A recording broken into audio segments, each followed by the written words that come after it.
네. 우리 이제 5번 할 텐데요. 5번 좀 빨리 보고 우리 시편 60편 봐야겠죠. 어차피 11시 전에는 맞춰야 되니까. 그죠? 146 페이지 보시겠습니다. 146 페이지에 보시면 경험이라는 단어가 굉장히 많이 나와요. 경험에 대해 경험에 참여하는 그리고 경험에 도달하는 이라고 나오고 147 페이지 가면 그 경험이라는 어떤 그 단어로부터 두 번째 줄 탄원 시의 정서를 경험하는 한 가지 방법은 다른 사람들의 고통에 귀를 기울이는 것이다라고 하고 거기서 두 번째 줄 밑에 내려가서 그러나 탄원 시를 경험하는 또 다른 방법은 예수가 했던 것, 즉 실제로 탄원 시로 기도하는 것. 그 다음 줄 다른 사람의 고통이 우리에게 개방되는 것이다. 우리는 탄원 시에 좀 더 익숙해지기 위해 다른 사람들의 고통에 귀를 기울인다. 역으로 우리가 탄원 시로 기도할 때 다른 사람의 고통을 좀 더 알게 된다. 뭐 이렇게 얘기하고 있습니다. 그리고 마지막 줄 가시면 탄원시로 기도함으로써 예수는 우리의 모든 고통이 인정되고 수용되며 받아들여지는 하나님의 마음 안으로 한층 더 깊이 들어가는 길을 제시한다. 그 다음 패러그래프의 셋째 줄, 교회는 유감스럽게도 회중 가운데서 고통당하는 사람들에게 종종 다가서지 못한다. 예수님은 그렇게 했는데 탄원이라는 기도를 통해서 예수님은 그렇게 했는데 교회는 그렇게 못한다. 못하는 이유가 앞에 쭉 논지가 오면 탄원이라는 것, 실패의 자리, 고통의 자리에 대한 공간이 없기 때문이다. 오늘 우리가 목회자들로서 실패의 자리, 고통의 자리, 탄원의 자리에 대해서 공간을 열어준다면 설교 시간에 설교를 하게 된다면 그러면 우리 중에 어떤 사람들이 실제로 고통 중에 있는 사람들이 공감을 받게 될 것이고 공감하는 것뿐만 아니라 그것으로 말미암아 그가 하나님의 마음 안으로 한층 더 깊이 들어가는 길을 열게 그의 삶이 열리게 될 것이다. 그 길을 우리가 열어줘야 되지 않겠는가? 뭐 그런 얘기를 하면서 149 페이지의 네 번째 줄 위에서 네 번째 줄 안 괜찮아도 괜찮아. 이렇게 얘기합니다. 그러니까 우리 교회 안에서 너무 승리주의가 있어 왔는데 이 승리주의가 우리에게 어쩌면 탄원의 진정한 의미와 탄원의 진정한 가치, 탄원으로부터 열려지는 하나님께 좀 더 가까이 갈 수 있는 숨어 계신 하나님을 좀 더 잘 알아갈 수 있는 길들을 막았던 것들을 이제 스스로 안 괜찮아라고 어, 스스로 말하게 함으로써 하나님 앞에 엎드리게 하는 어떤 길을 열 수 있으면 좋겠다. 탄원시를 설교함으로써 뭐 그런 얘기를 합니다.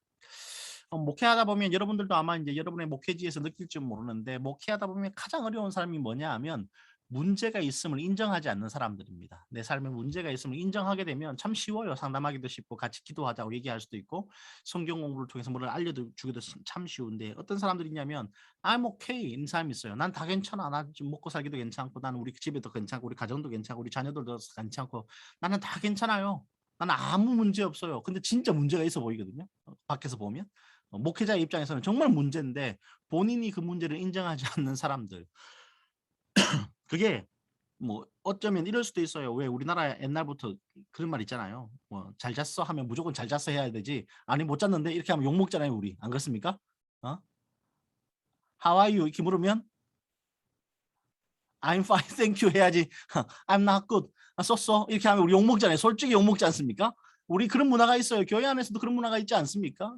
그런 문화에 있어서 우리가 좀 더 탈피해야 한다. 그래서 설교 시간에 이런 탄식에 대한 이야기가 들려질 때에 우리 중에 누군가는 정말로 하나님 앞에 탄식하고 싶은 사람들이 그 탄식의 자리에 나와서 무릎 꿇고 기도할 수 있고 그것으로 말미암아 그의 신앙이 한층 더 성숙할 수 있다. 그런데 우리 문화가 너무 가리고 가면을 쓴 듯이 말이죠. "괜찮아, 괜찮아." 하고 사는 문화라면 그렇게 탄식하며 기도함으로 통하여서 하나님의 뜻을 좀 더 알아가는 것에 어떤 면에서는 그 연약한 내지는 초등 학문에 머무는 우리의 믿음의 삶이 될 수도 있겠다는 것에 대해서 이분이 지금 그렇게 강조하면서 마치고 있습니다.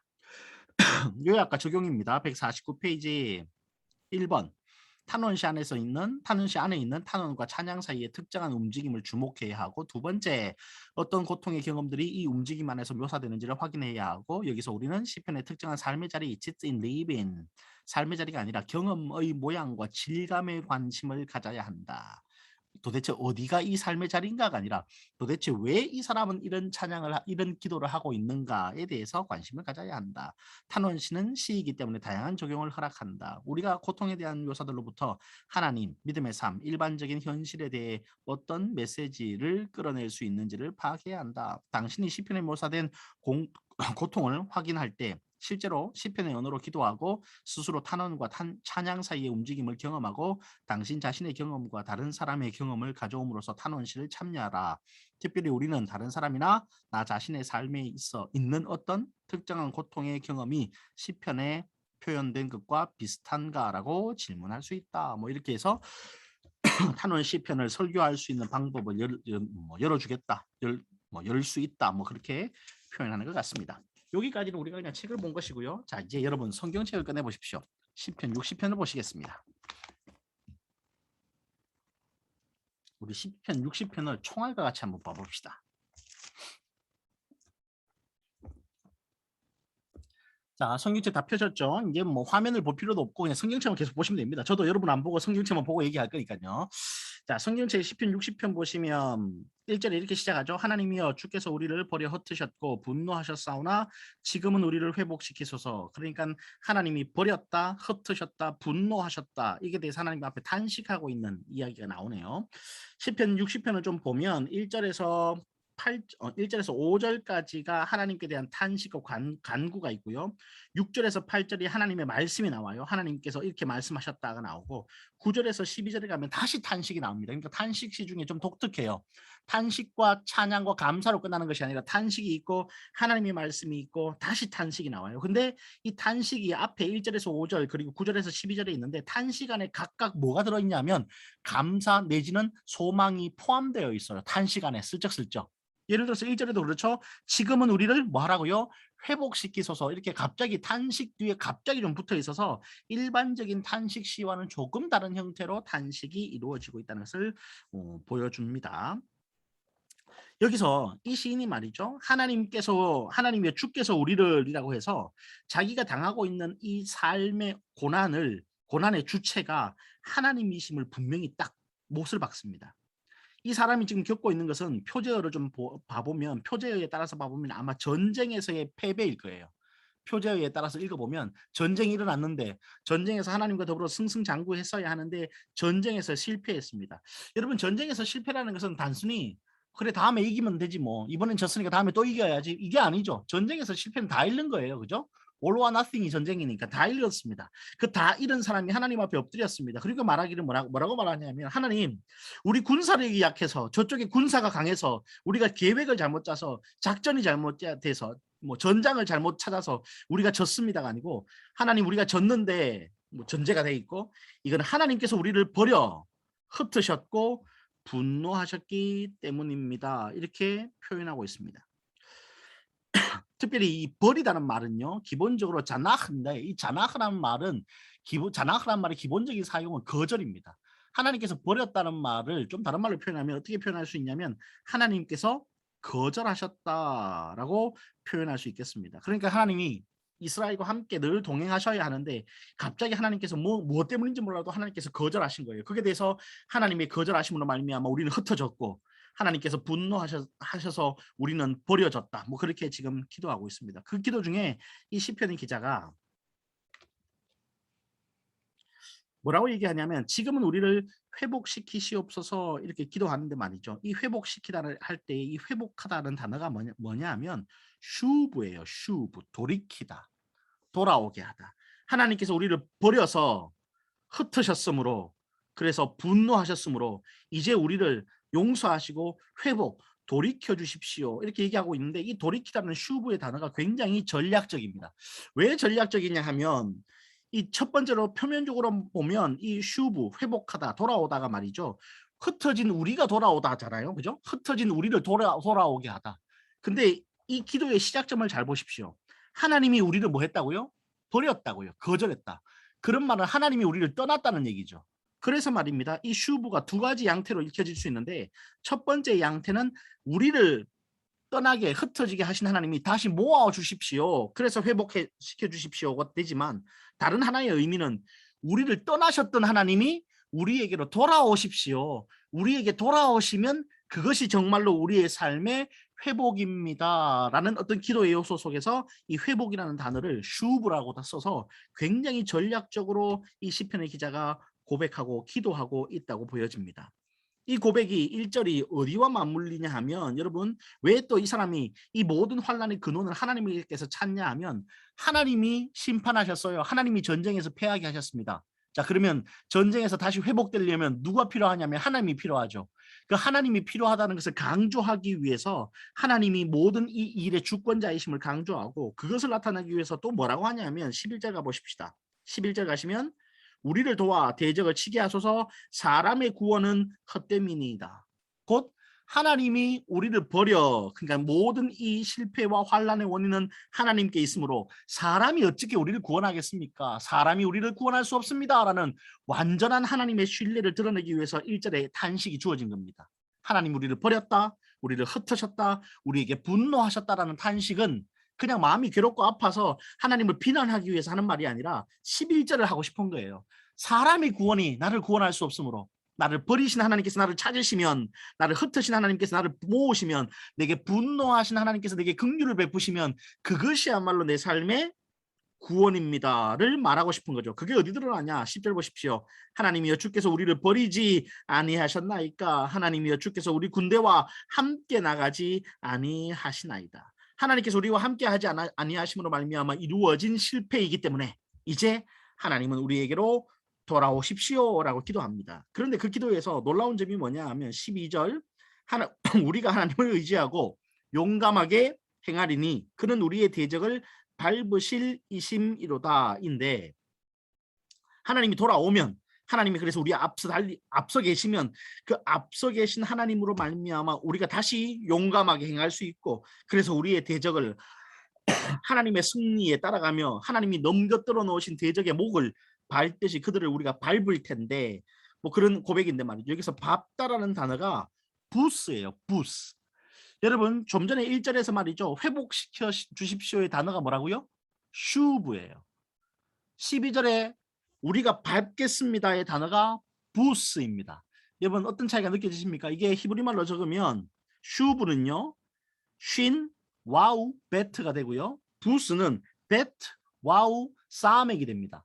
물론 사멕과 쉰이 다른 발음이긴 하고 다른 자음이긴 한데 어쨌든 사멕이 S고 쉰이 SH 발음이 나지 않습니까? 그래서 기본적으로 영어로 적으면 어떻게 되냐면 BUS 또는 SUB가 1절에서는 60편 1절에서는 슈브라고 해서 SUB가 사용됐다면 12절에서는 BUS라고 해서 모음은 놔두고 자음이 앞뒤가 뒤집혀져요.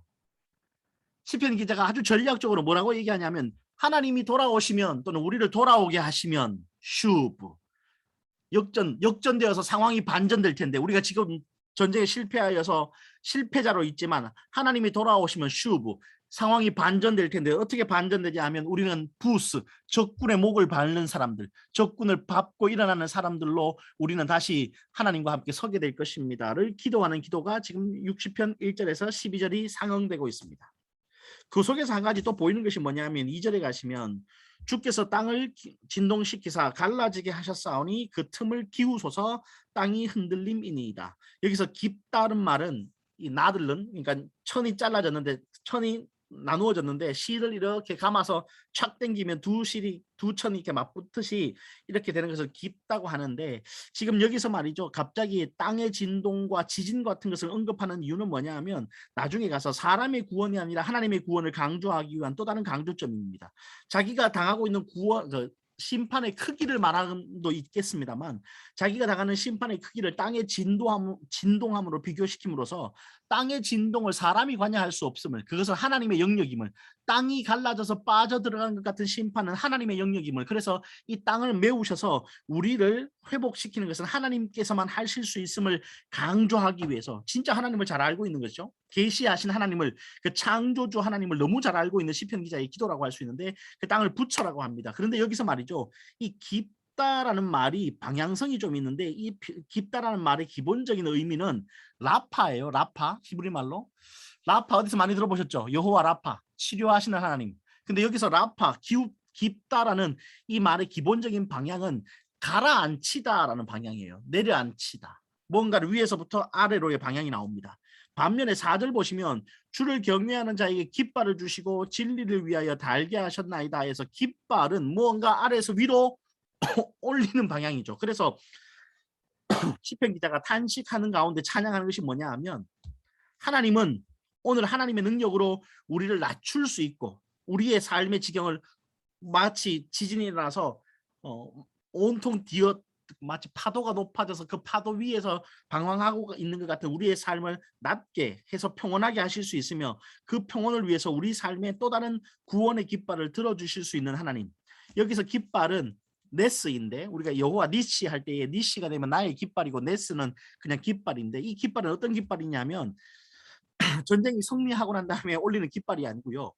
전쟁이 일어날 것을 요새에서 바라봤을 때에 요새에서 갑자기 깃발을 들어 올리면 요새 주변에 살던 사람들이 농사를 짓고 있든 아니면 어떤 뭐 자기의 일을 하고 있든 간에 그 깃발을 보는 순간 요새로 모여드는 어떤 용도로서의 깃발이에요. 요 깃발을 들어 올린다는 것은 어떤 의미냐면 피난 경고, 오늘날의 사이렌 같은 건데 그래서 말이죠. 이 시편 기자가 기도하고 고백하는 것이 뭐냐 하면 5절까지 읽고 얘기할게요. 주께서 사랑하시는 자를 건지시기 위하여 주의 오른손으로 구원하시고 응답하소서. 하나님, 우리의 삶에 있어서 요새에 올린 깃발처럼 우리가 높은 성벽 뒤에 숨어봤지만 높은 성벽의 보호 뒤에 있으면 내가 안전할 거라고 생각했지만 그 안전할 거라는 성벽 뒤에서 나는 실패를 경험할 수밖에 없었습니다. 그러므로 높이 솟아오른 인간의 눈의 성벽과 인간의 눈에 요새 그것은 허위이고 진짜의 구원은 어디 있냐면 요새로부터 올려진 깃발이 아니라 하나님의 계신 곳에서 올려진 깃발, 내가 그 하나님의 계신 곳으로 피하는 것이야말로 내 삶의 진정한 구원입니다를 시편 기자는 지금 탄식하며 이렇게 고백하고 있는 건데 이 고백의 근본 이유가 뭐냐 하면 하나님의 깃발이 안 보이는 거예요. 내가 지금 피해야 되는데 하나님의 깃발이 올려져 있는 걸 보면 하나님께로 달려가서 하나님 뒤에 피하면 되는데 그 하나님의 오른손의 강력함 뒤에 허위에 또는 그 기만의 성벽 뒤가 아닌 하나님의 진정한 구원의 오른팔 뒤에 내가 숨으면 되는데 뭐가 안 보이냐면 하나님의 깃발이 안 보이는 상황입니다. 답답하죠. 그래서 시편 기자가 고백하는 거예요. 하나님 다시 한번 우리에게 깃발을 올려주시면 그 깃발을 보고 내가 하나님의 오른팔 뒤에 내가 허위의 성벽 뒤에 기망의 성벽 뒤에 서서 나의 구원을 소망했던 나의 과거가 어리석음을 깨달았고 이제 하나님이 계신 곳 하나님의 오른손 뒤에 근데 그것을 어떻게 표현하냐면 이 사람이 정직 또는 진리라는 말을 표현합니다. 4절 주를 경외하는 자에게 깃발을 주시고 진리를 위하여 달게 하셨나이다 라고 해서 그 진리를 표현하는데 아마도 이 진리가 뭐냐 하면 거짓의 성벽 또는 희망의 성벽이 아닌 참된 구원처 참된 피난처를 이렇게 표현한 것 같은데 이렇게 해서 하나님 뒤에 서기를 원하는 시편 기자의 탄식이 1절에서 5절까지 이어집니다. 이 탄식 이후에 하나님께서 갑자기 딱 등장하십니다.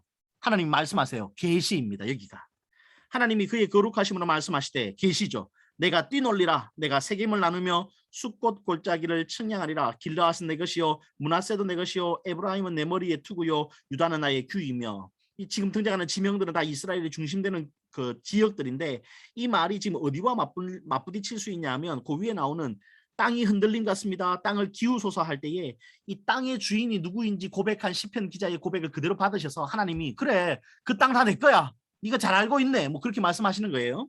그죠? 그러면서 8절 모압은 나의 모욕통이라 에돔에서는 나의 신발을 던지리라 블레셋아 나로 말미암아 외치라 하셨도다 라고 해서 하나님의 말씀이 끝납니다. 이 말씀이 좀 이해하기 어렵지만 이해해보면 이해하려고 노력하면 어떻게 이해해야 되냐 하면 이런 겁니다.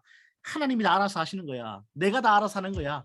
네가 스스로 너의 승리를 기대하고 만들 수 있겠다 싶지만 너 이제 깨달았지.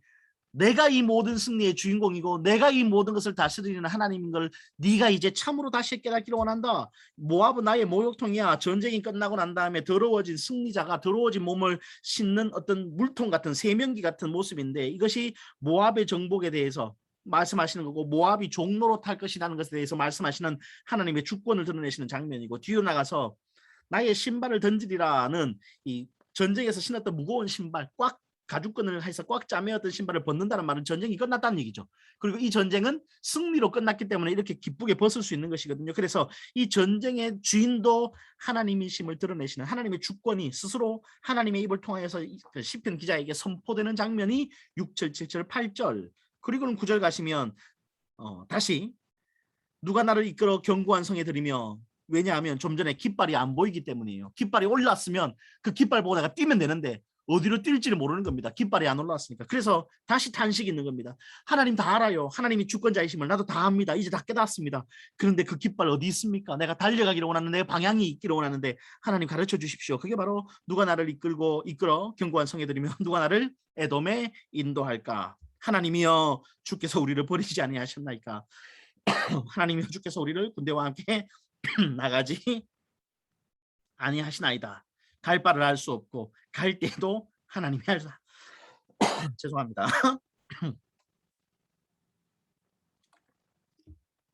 하나님이 함께 하지 않으심에 대한 탄식이 있습니다. 그래서 11절 다시 우리를 도와 대적을 치게 하소서. 사람의 구원은 헛됩니다.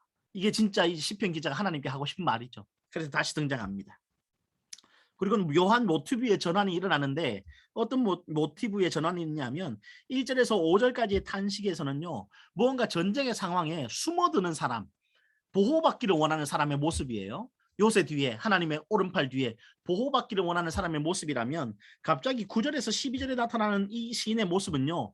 성벽 뒤에서 보호받는 사람의 모습이 아니라 군장에 하나님을 뒤따라서 하나님이 전쟁을 마주치실 때에 나도 따라 나가서 용감하게 그 전쟁에 참여하고 승리자의 삶을 살기를 원하는 군사의 모습이 좀 바뀌어 있어요. 첫 번째 탄식은 숨어드는 사람의 모습이라면 보호를 기대하고, 두 번째 탄식은 보호를 기대하는 사람의 모습을 넘어서서 이제 하나님의 승리에 동참하고자 원하는 믿음의 사람의 모습으로 완전히 바뀌어 있는 모습을 보여줍니다. 왜 이런 변화가 있냐? 동일한 탄식이지만 왜 탄식이 바뀌었냐? 가운데 하나님의 계시 때문이에요. 6절, 7절, 8절. 내가 주인공이야. 내가 주인이야. 이 모든 것을 내가 다 통치해라고 말씀하시는 하나님을 이 시편 기자가 원래 알고도 있었지만 다시 한번 깨닫게 됨을 통하여서 이제 그저 피해하고 숨어 들어가서 하나님의 보호 아래서만 있고자 원하는 어떤 나약한 모습이 아니라 이제 오히려 하나님과 함께 전장을 달리고 용감하게 싸우고 하나님의 승리에 동참하여서 하나님이 다 이렇게 치고 나가시면 흩어져 있는 적군들을, 왜 옛날에 300이라는 영화 여러분 보셨을지 모르겠습니다만 앞에 있는 사람들이 이렇게 막 쳐서 나가면 뒤에 있는 사람들이 넘어 있는 사람들 확인 사살을 하는 거 있지 않습니까? 이런 얘기거든요. 적군을 밟는다는 얘기가 바로 그런 얘기들인데, 그렇게 하나님의 앞서 달리심 뒤에서 나도 용기 있게 하나님 뒤따라서 달리겠습니다 하는 어떤, 물론 여전히 탄식이고 그 탄식 속에 감사의 기도가 또는 찬양이 포함되어 있지만 여전히 아직도 불안한 상황이지만 6절, 7절, 8절에 하나님을 경험한 이 시편의 기자는 1절에서 5절의 탄식과는 전혀 다른 9절에서 12절의 탄식을 하고 있다는 것을 보게 되죠. 이렇게 시편 기자의 이런 기도들을 하나님 설교로 설교해주면, 물론 제가 지금 이 설교를 어떻게 할 것인가에 대한 적용점을 다 뺐습니다만, 왜 뺐냐면 그거야 뭐 교회마다 다 상황이 다르니까, 그죠? 다 달라서 할 수 있을 거니까 뺐고 시편에 대한 이야기만 했습니다만 우리 이렇게 시편을 설교한다면 탄식이 오늘 실제로 어려움을 겪고 있고 힘듦을 살아가는 우리 모든 그 교우들에게, 어떤 교우들에게 진정한 그들의 위로의 어떤 위로보다도 큰 위로의 성경의 말씀이, 하나님 말씀이 되지 않을까. 그리고 위로뿐만 아니라 그들이 새롭게 기도할 수 있는 힘을 제공하고 그 기도로부터 하나님을 더 잘 알아가게 할 수 있는 어떤 기반을 만드는 일이 되지 않을까 싶습니다. 자, 제가 1분을 오버했습니다. 죄송합니다. 딱 맞추려고 열심히 달렸는데 물을 한 모금 마시는 바람에 1분이 넘었네요. 자, 오늘은 기도하지 않고 이렇게 마치겠습니다. 1분이 넘었으니까. 질문은 다음 주에, 아니면 지금 나가셔도 좋으니까 질문하실 분들은 남으셔서 질문하시면 우리 수업 넘겨서 남아 계실 수 있는 분들은 질문 받고 그렇게 마치겠습니다. 자, 다음 주에 뵙겠습니다. 감사합니다. 자, 이제 나가실 분 나가시고 질문하실 분들은 질문하시겠습니다. 질문 하나. 아, 네. 일단은 너무 많으니까 순서대로 손을 들어 보십시오. 누구? 자, 김형원님부터 합시다. 아, 이거 오늘 수업 끝나면 이거 그 수업 올라오는 거 이거 다시 볼 수 있는 건 언제쯤 볼 수 있는가 궁금해가지고요. 아, 제가 이걸 처리해서 올리면 오늘 오후쯤이면 볼 수 있을 것 같은데요. 아, 네, 알겠습니다. 네. 그리고 변광우님.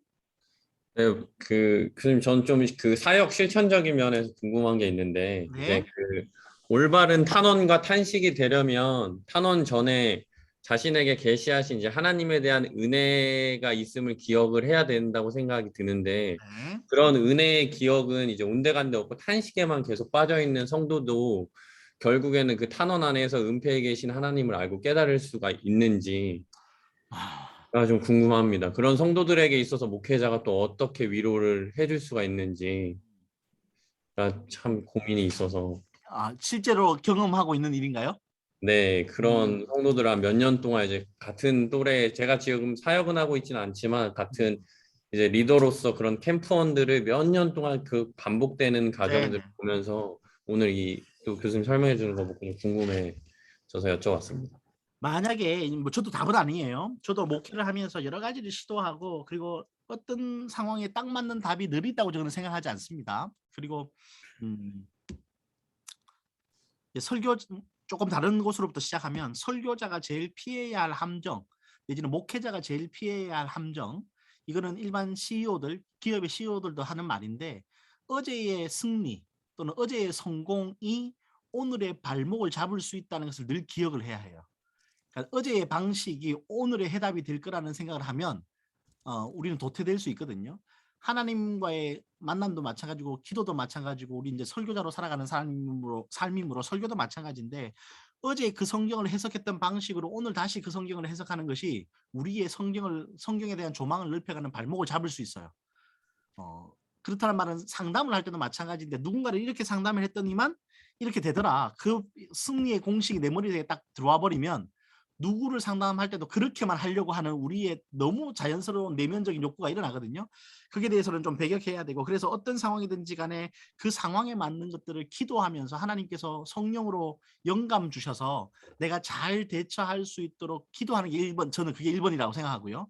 내가 이전에 어떻게 했지? 또 내가 어떻게 하면 되지가 아니라 하나님이 내게 어떻게 하기를 원하시지?를 묻는 게 1번이어야 하고 이제 그 질문하신 것에 대해서 답을 한다면 만약에 이전에 역사하셨던 하나님의 기대가 없이 탄식을 하고 있다면 한번 정확하게 짚어봐야 합니다. 정말로 이 사람이 하나님에 대한 어떤 이전의 은혜의 역사에 대한 전혀 그 인지가 없는 상태인 건지 아니면 어느 정도 인지가 있었는데 그것을 본인이 인정을 안 하는 상태인지를 좀 점검을 해봐야 해요. 왜냐하면요. 하나님께 불평한다라는 말은 하나님을 인정했다는 얘기거든요. 인정하지 않는 사람에게 불평할 수가 없어요. 실제적으로. 그렇지 않습니까? 인정하지 않는 대상을 미워할 수 없거든요. 하나님을 미워하거나 불평한다 또는 하나님께 항변한다는 말은 하나님의 존재에 대해서는 반드시 확신이 있어야 항변할 수 있는 거거든요. 근데 그 항변이 하나님의 존재에 대한 항변이 없는 개인의 탄식일 수 있어요. 대상이 없는 탄식. 내 인생은 왜 이래요? 나는. 이거면 지금 그거는 기독교적이지도 않고 그게 대해서는 우리가 어떻게 기독교적 상담을 할 수 있는 방향은 없는 거예요. 그죠? 그거는 그냥 넋두리잖아요.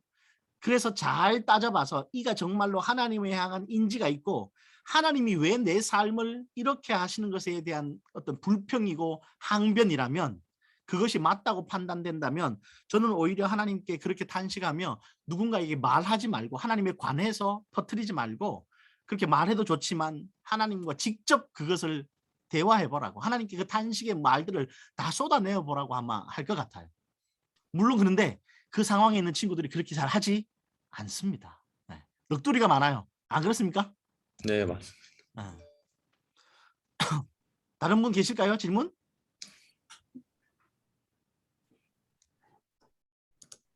자, 질문이 없으시면 마쳐도 될까요? 교수님 네. 네. 다음 주에는 똑같이 실시간으로 진행되나요? 아니면 어떻게 진행되나요? 다음 주에 실시간으로 진행합니다.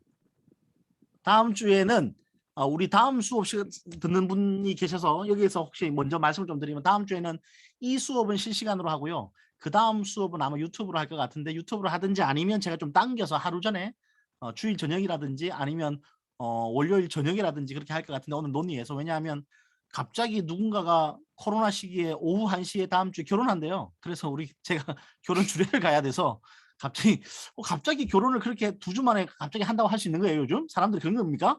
코로나라 그런 겁니까?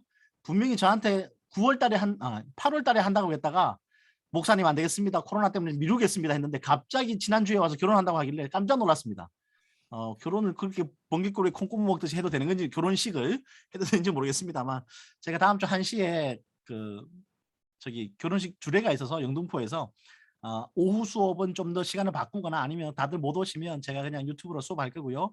오전은 오후 1시 결혼식이라 충분히 수업하고 움직여도 되기 때문에 수업을 하고 그렇게 가도록 하겠습니다. 혹시 그 유튜브로 오전에 그 해도 출석이 될까요? 네. 뭐 유튜브로 보셔도 다 됩니다. 걱정하지 마십시오. 네, 다음 주만. 네, 네네. 알겠습니다. 네. 교수님, 네. 그 교수님 수업 도중에 하나님 은폐되신 분이라고 기본적으로 그렇다고 말씀하셨잖아요. 네네. 예전에 근데 어떤 분이 제 글을 올린 걸 봤었는데, 네. 우리는 하나님은 성경에 계시된 하나님밖에 알 수가 없다라는 이렇게 말을 썼더라고요. 네. 그러면은 그 성경에 계시된 하나님 외에, 그러니까 우리는 성경에 계시된 하나님밖에 알 수 없지만 사실은 그럼 성경보다 더 크신 하나님 성경보다 더 크신 분일 수 있을까라는 생각을 좀 해봤었거든요. 맞습니다. 네. 그거 맞는 건가요? 네네. 아, 지금 방금 이제 책에서 봤다는 우리는 성경에 계시된 하나님밖에 알 수 없다 하는 부분은 약간 조금은 오해를 살 수 있는 문장인 것 같아요. 기본적으로 신학적으로는 맞아요. 우리는 성경에 계시된 하나님만 알 수 있어요. 그죠? 왜냐하면 숨어 계신 하나님이고 본인이 계시하지 않으시면 우리가 알 수 없고 우리가 안다고 한다면 그것은 우리의 교만이에요. 인간적 교만입니다. 우리는 절대로 인간으로서 하나님을 인지 불가능해요. 그리고 하나님을 인지한다고 해도 언어로 표현하는 게 불가능합니다. 우리는 분명히 성경에서 계시한 하나님만 알아요. 근데 그렇게 밖에 없다. 이게 좀 문제인데 예를 들어서 조명이라는 것들이 여전히 존재해요. 여러분 이 조명과 계시의 관계는 이해해야 하는데 우리 가끔 나도 계시 받았어 하는 사람들 볼 때가 있죠. 여러분 우리는 계시 받지 않습니다. 우리는 조명을 받아요. 조명이라는 말은 깨달아 알게 함입니다. 이미 하나님께서 계시는 왜 제가 이제 조명과 계시를 나누냐 하면 만약에 오늘 이제 김홍찬 전도사님이 기도하다가 계시를 받았다고 얘기하는 순간 뭐가 문제가 생기냐면 성경이 계시죠. 오늘 김홍찬 전도사님이 받은 게 계시라고 표현해버리면 성경의 권위와 내가 받은 계시의 권위가 어떻게 돼요? 이치요. 똑같아지죠. 그러면 김홍찬 전도사님이 뭐가 될까요? 이단이 되는 겁니다. 이단이. 뭐 그거 아주 간단해요. 그러면 안 되겠죠. 네. 그죠? 내가 받은 하나님에 대한 깨달음이 성경의 권위와 똑같이 놓을 수 없는 시대가 됐어요. 이미 지금. 그렇지 않습니까? 그래서 우리는 뭐라고 표현해야 하냐면 나는 계시를 받는 것이 아니라 조명을 받는 겁니다. 조명. 깨달아 알게 하심입니다. 오늘 내가 조명을 받았어. 충분히 가능한 얘기고요. 이 조명을 받는 것이 뭘 하냐면 여러분 성경에 하나님이 계시하셨습니다. 그러므로 성경을 통해서 하나님을 알 수 있습니다 할 때에 성경이요. 아직도 조명받아서 깨달아야 될 구절이 천지예요. 모르는 게 너무 많아. 그러니까 하나님에 대해서 이 성경에 다 들어있지만 성경에 계시된 하나님을 우리는 다 몰라요. 여전히. 그러므로 여전히 우리는 성경에 있는 하나님을 계속 알아갈 수 있어요. 계속 알아가야 하고. 마치 우리가 성경에 계시된 하나님을 다 아는 것처럼 말하는 것도 교만이에요. 어떻게 다 압니까? 안 그렇습니까? 그죠? 우리는 여전히 성경을 읽으면서 이 속에 계신 하나님을 조명받아요. 하나님은 이런 분이구나. 하나님은 이렇게 역사하시는구나. 하나님은 오늘 내게 이렇게 말씀하시는구나. 조명을 계속 받죠. 그래서 그 조명으로부터 어제의 말씀이 오늘의 말씀이 되기도, 오늘 나의 말씀이 되기도 하고, 그 조명으로부터 오늘 내게 주신 말씀이 우리의 선포로 누군가에게 전해지기도 하고, 내가 설교할 때 누군가에게 계시를 전달하진 않죠. 우리는 계시를 전달하는 사람이 아니에요. 우리는 조명을 전달하는 사람들이죠. 그죠? 성경에 기록된 계시를 조명을 받아서 전달하는 사람들이죠. 그래서 계시를 알게 하는 것은 성경을 알게 하는 것이고 우리의 말은 전부 다 뭐가 돼야 되냐면 조명이 돼야 되죠. 그런데 문제가 있어요. 어떤 문제가 있냐면 어떤 사람들이 말이죠. 설교 듣고 난 다음에 성경 말씀이 안 떠올라요. 우리 담임 목사님이 말씀하시기를 떠온다고요. 여러분이 만약 목회를 30년 했는데 여러분의 성도가 말이죠. 어디 가서 누군가를 만났는데 우리 담임 목사님이 예를 들어서 김홍찬 전사님 이제 목사님 되셨고 담임 목사님 되셨다 쳐요. 우리 김홍찬 목사님이 이렇게 말씀하셨어. 우리 김홍찬 목사님이 이렇게 말씀하셨어. 이게 맞을까요? 성경에 이렇게 말씀하신다. 성경이 이렇게 말씀하신다. 이게 맞을까요? 우리 너무 뚜렷하죠. 성경이 이렇게 말씀하시죠. 여러분, 여러분에게 딱 찔리게 물어볼게요. 순복음교회 그렇게 말하는 거 맞습니까? 네? 조용기 목사님이 그렇게 말씀하셨어 아니에요? 이영은 목사님이 그렇게 말씀하셨어 아니야? 어떤 성도들이 절 찾아와서 우리 교회 내가 목회하는 우리 교회 성도가 날 찾아와서 유튜브에서 어떤 목사님의 말씀을 들었는데 그 목사님이 이렇게 말씀하셨어. 내가 그럴 때 내가 진짜 넘어지는 줄 알았어요. 자빠지는 줄 알았어 정말. 목 잡고. 도대체 설교를 듣고 난 다음에 누구의 말이 기억나야 하는 겁니까? 하나님의 말씀이 기억나야죠. 여러분 우리 설교의 목적은요. 내가 뭔가를 잘 풀어 설명해서 그 사람들이 내 말을 기억하는 게 아니에요. 내가 잘 풀어 설명한 것은 성경의 말씀을 기억하도록 만드는 요소여야 하죠. 그래서 그 사람 속에 성경의 말씀이 떠올라야 하는데 대부분의 설교자들, 저를 포함해서 저도 아주 오랫동안 경험했던 실패의 장면인데 자꾸 뭘 가르치고 싶냐면 나를 가르치고 싶어요. 성경이 아니라 내가 그들에게 주인공이 되고 싶어요. 하나님이 주인공이어야 되는데 설교자가 자꾸 하나님의 자리를 점하고 싶고 성경의 말씀을 나의 설교가 점하고 싶은 우리의 욕구가 내 마음속에 없다고 절대로 얘기 못합니다. 이거를 벗어나야죠. 그죠? 그래서 우리는 조명받습니다. 김원찬 전사님 우리는 조명받습니다. 그래서 하나님을 새롭게 알 수 있어요. 성경에 말해준 대로 안다는 것은 성경에 이미 우리가 성경에 기록된 하나님을 다 안다가 아니고 성경이 말해준 대로 안다는 것은 성경에 수많이 감추어진 하나님이 여전히 존재하고 우리는 오늘도 그 하나님을 계속 알아간다. 그런 의미 속에서 받아들여야 합니다. 알겠습니다. 네. 감사합니다. 또 다른 질문 있으신가요? 없으시죠? 네. 안녕히 들어가십시오. 안녕히 감사합니다, 들어가십시오. 교수님. 네, 다음 주에 뵙겠습니다. 은혜 받고 들어갑니다. 네, 아니 수업 시간에 은혜 받으면 안 되죠. 설교 시간에 은혜를 받아야지. 이상한 소리 하는 사람이 누구야 도대체. 들어가십시오.